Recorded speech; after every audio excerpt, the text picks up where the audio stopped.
আসসালামু আলাইকুম। আজও সৌদি আরব বিষয়ে একটি ঘটনা বলি।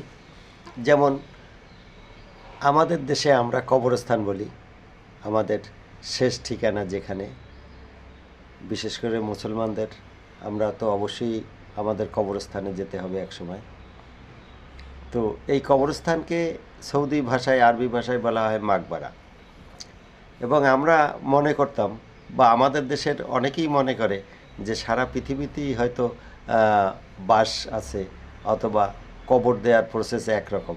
আসলে তা না। সৌদি আরবে তো আমাদের দেশের মতো বাস নেই।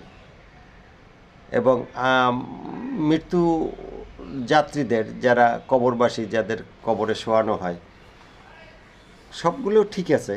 কবর আমাদের দেশে যেমন কবর খনন করা হয়, ওখানেও ঠিক তদ্রূপই কবর খনন করা হয়। কিন্তু যখন চালি দেয়া হয়, উপরে যখন চালি দেয়া হয়, আমাদের এখানে তো বাঁশ বা চটা জাতীয় কিছু জিনিস দেওয়া হয়, বাঁশের উপরে একটা চটা বিছানো হয়, বাঁশের দ্বারাই নির্মিত, যাতে ভিতরে ধুলোবালি না পড়ে। কিন্তু ওখানে তো বাঁশ নেই। কিন্তু ওখানে কি করা হয় এটা তো জানার বিষয়। এরকম আমাদের দেশের মতো কাঠের ব্যবস্থাও নেই।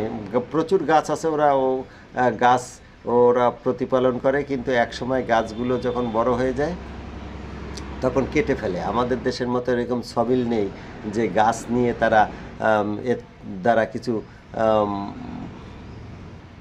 তৈরি করবে অথবা আসবাবপত্র তৈরি করবে। এরকম আসবাবপত্র ওরা মানে সমিল নেই, কাঠমিস্ত্রি নেই। কাঠমিস্ত্রি নেই বললে ভুল হবে, কাঠমিস্ত্রি তো অবশ্যই আছে, ফার্নিচার আছে ওখানে।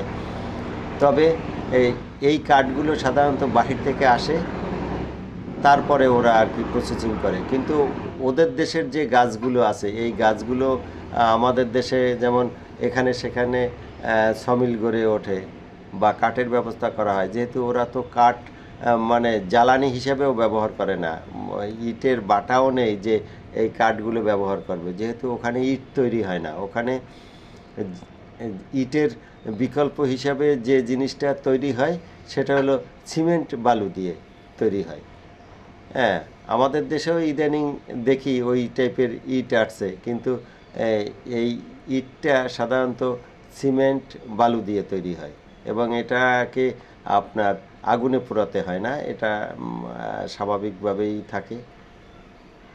তো কবরের কথা হচ্ছিল। কবর খনন করার পরে ওখানে মানুষের আকৃতি অনুযায়ী টাইলস ব্যবহার করা হয়।